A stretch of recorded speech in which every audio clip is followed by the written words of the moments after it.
La parole est à Marianne Dubois pour le groupe UMP.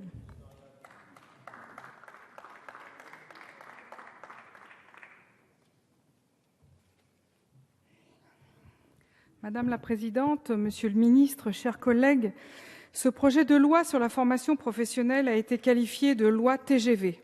Effectivement, si certains projets passent aux oubliettes, le temps de négocier les échéances électorales, d'autres, pour les mêmes raisons, mais avec des effets escomptés inverses, doivent être parcourus au pas de course.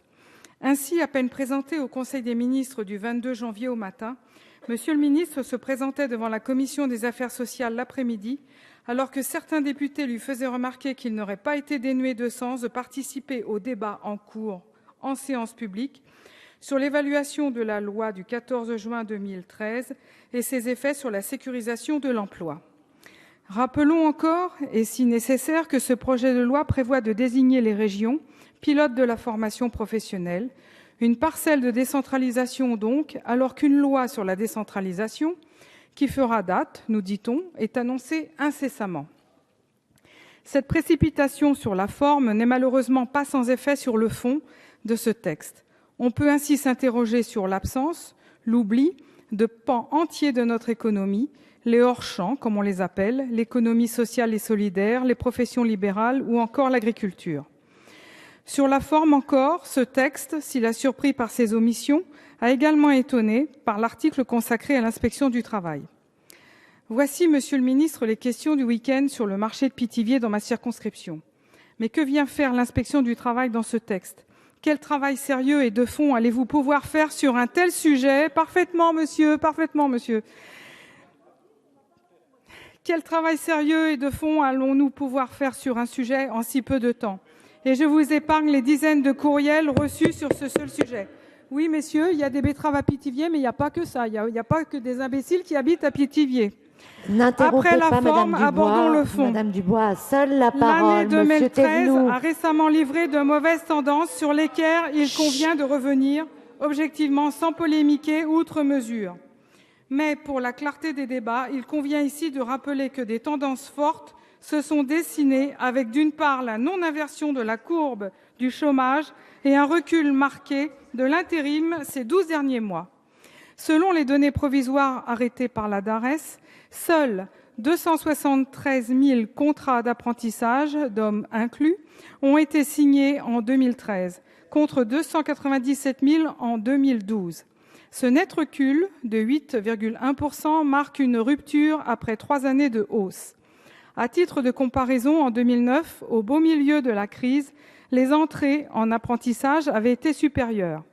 L'autre dispositif d'alternance, les contrats de professionnalisation, connaît le même sort avec un recul sur l'année de 5,2%, soit 117 000 contrats signés contre 125 200 en 2012.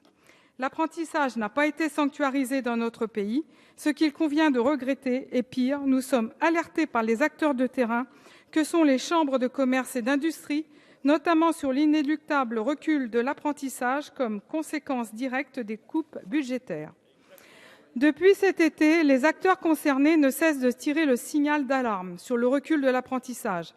Dans ces conditions, comment allez-vous tenir, monsieur le ministre, votre objectif maintes fois affiché de passer de 435 000 jeunes en alternance aujourd'hui à 500 000 en 2017 ? Va-t-il subir le même sort que celui d'inverser la courbe du chômage en 2013 ? Permettez-moi de comparer la situation de notre pays. En France, 435 000 jeunes sont en apprentissage contre 1 500 000 en Allemagne, soit 60% d'une classe d'âge. Il est vrai qu'en Allemagne, l'âge minimal d'entrée en apprentissage a été ramené à 13 ans, alors qu'il y a peu, vous le portiez à 16 ans. J'ai interpellé le gouvernement en septembre dernier sur ces jeunes, obligés du fait de la loi dogmatique de perdre une année à s'ennuyer sur les bancs d'un lycée dans l'attente d'atteindre l'âge légal. La réponse, 6 mois plus tard, est éloquente. Soit, mais les jeunes sont accueillis au milieu scolaire. Voilà bien la traduction de l'intérêt porté à la formation professionnelle et plus particulièrement à l'apprentissage. Pouvons-nous croire un seul instant que ce texte et le précédent sur la refondation de l'école nous fournissent les moyens de rattraper notre retard et de nous mettre en adéquation avec le monde aujourd'hui ? Personne ne peut y croire. pour l'unique raison qu'il faudrait au préalable changer le paradigme, reformater notre vision de l'éducation, c'est-à-dire mettre sur un pied d'égalité l'éducation scolaire et professionnelle par la voie de l'apprentissage. Il faut abandonner les doctrines du collège unique et de l'objectif de 90% d'une classe d'âge au baccalauréat, qui sont en total décalage avec le monde d'aujourd'hui. Ce n'est qu'à ces conditions, et tous les pays l'ont bien compris, que nous permettrons au plus grand nombre de nos jeunes d'accéder à l'emploi et de s'y épanouir. Votre projet de loi traduit les conclusions de l'accord national interprofessionnel, mais, Monsieur le ministre, l'action politique ne saurait se limiter à réunir des partenaires sur un sujet et transformer les discussions en loi. Par exemple, il faudrait trouver une juste équation entre les secteurs entiers d'activité manquant de bras, c'est le cas de la boulangerie, avec un manque de 9000 apprentis, et d'autres qui ont trop de candidats par rapport aux capacités des entreprises. Sans objectif concret, votre texte ne restera qu'un texte de plus, avec certes quelques améliorations, mais nullement à la hauteur des enjeux de notre temps. Je vous remercie.